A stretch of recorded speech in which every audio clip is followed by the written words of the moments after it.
साथियों, हम अक्सर इस बात से परेशान हो जाते हैं कि हम कंटिन्यूस कोशिश कर रहे हैं लेकिन हमें हमारी मंजिल नहीं मिल रही। नमस्ते साथियों, मैं हूं आपकी दोस्त दीपिका और आज फिर आई हूं अपनी छोटी सी कहानी के साथ। एक बार गौतम बुद्ध अपने शिष्यों के साथ किसी गांव में गए। तब गौतम बुद्ध को पानी की बहुत ज़्यादा प्यास लगी और उन्होंने अपने शिष्य को कहा कि हम यहाँ पेड़ के नीचे आराम करते हैं, तुम पास के तालाब से जाकर इस घड़े में पानी भर लाओ। अब शिष्य ने अपने गुरु की बात मानी और घड़ा लेकर तालाब की तरफ चल दिया। लेकिन उस शिष्य ने देखा कि तालाब में गांव के जो किसान हैं वो अपने बैलों को नहला रहे हैं और गांव की जो औरतें हैं वो वहां पर कपड़े धो रही हैं। शिष्य ने देखा कि उस तालाब का पानी कुल मिलाकर बिल्कुल गंदा है। उसने अपने मन में विचार किया कि मैं इतने गंदे पानी को अपने गुरु के लिए कैसे ले जा सकता हूँ। जब वो गौतम बुद्ध के पास गया तो उसने गुरु को सारी बात बताई।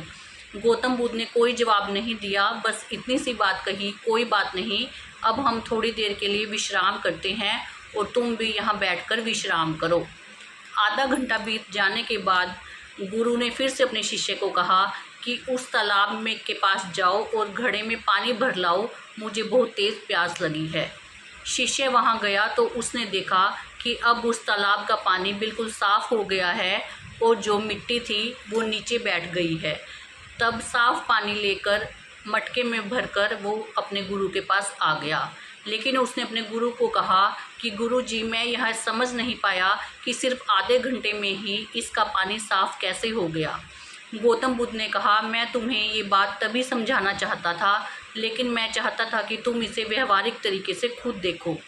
इस आधे घंटे में उस तालाब का गंदा पानी जो था उसकी मिट्टी नीचे बैठ गई और वो पानी ऊपर ही ऊपर साफ़ हो गया।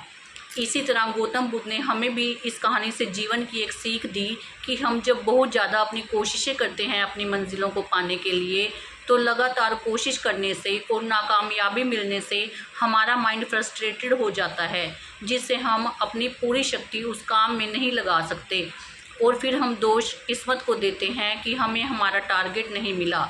लेकिन उस टाइम हमें क्या करना चाहिए, अपने माइंड को शांत करना चाहिए, कुछ देर के लिए उसे आराम देना चाहिए और इतने में हमें यह समझना चाहिए कि हमारी शक्ति क्या है।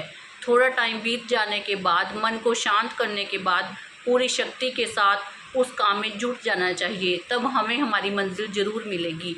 गौतम बुद्ध ने भी अपनी इस छोटी सी बात से हम सबको यही शिक्षा दी कि एकदम से अपने माइंड को अशांत मत कीजिए, उसे थोड़ा सा वक्त दीजिए।